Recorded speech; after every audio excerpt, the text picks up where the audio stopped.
inama y'umunsi.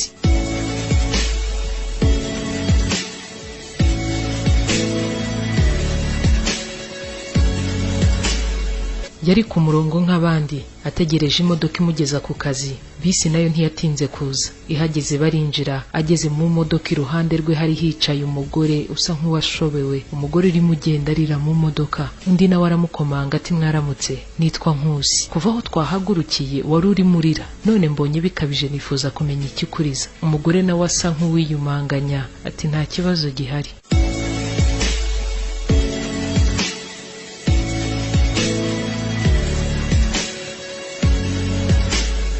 Nkusi ati erega nakwitegereje kuva kare ndabibona ko utameze neza. Umugore nawe ati ibibazo mfite ni byinshi wa mugabo we, nanabikubwiye sinabona aho mbihera, sinabona icyo ntangiriraho ngo ngire n'icyo nsorezaho. Ibibazo by'amafaranga y'ubukode, amafaranga y'ishuri y'abana, icyo kurya nacyo ni ikibazo. Ubuzima burankomereye wa muntu we, ubu mfite ubwoba bw'ubuzima bw'abana banjye. Nkusi aratangira ati mada basi reka twiganirira ibindi by'ibibazo tube tubishyize ku ruhande.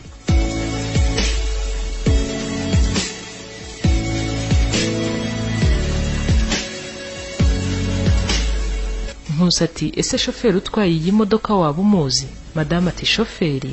Ati reka da sinanamubonye sinzi nuko asa. Nkusi ati ubuse ntabwo bufite ko iyi modoka yakora impanuka niba utabanje kureba shoferi ugiye kugutwara? Madame ati reka reka iby'abashoferi batwara imodoka sinjya mbyitaho ngo menye ubuhanga cyangwa ubushobozi bwabo mu gutwara imodoka. Ninjira mpita niyicarira nta bindi.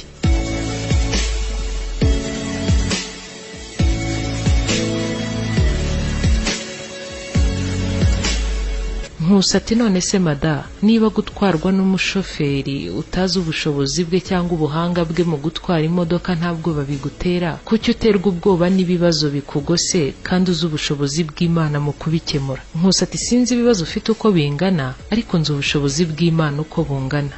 Abenshi muri twe iyo tugiye gutega ikinyabiziga ntago tubanza kubaza ugitwaye ibyangombwa bye ngo tunamenye byibuze niba afite uruhushya rwo gutwara ibinyabiziga. Tuba twizeye byanze bikunze ko baratugeza iyo tugiye amahoro, ariko Imana tuzi ubushobozi bwayo kuyizera biranga. Nawe ubaye udashidikanya ku mbaraga n'ubushobozi bw'Imana ntiwakabaye urizwa n'ibibazo bene ako kagene. Nkusi ati none se niba ushobora kugirira icyizere umushoferi utazi, kuki icyizere wakiburira Imana uzi?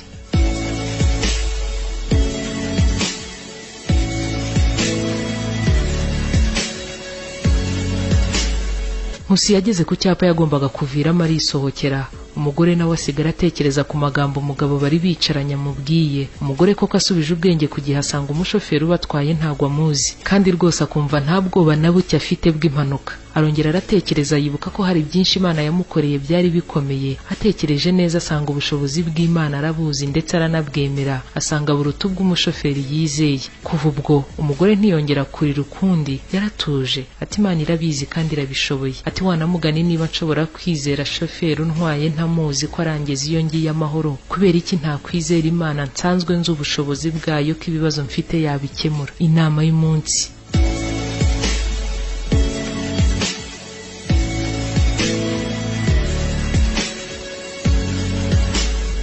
Hahandi ibihe bikomeye wongera utekereze ko bya bindi byose wanyuzemo nabyo bitari bikoroheye ariko warabirenze. Nta kitagira iherezo rero n'ibyo uri gucamo uyu munsi wa none Imana nayo irabishoboye. Ongera wizere Imana usenga, wongera ugirire icyizere ubushobozi n'imbaraga zayo.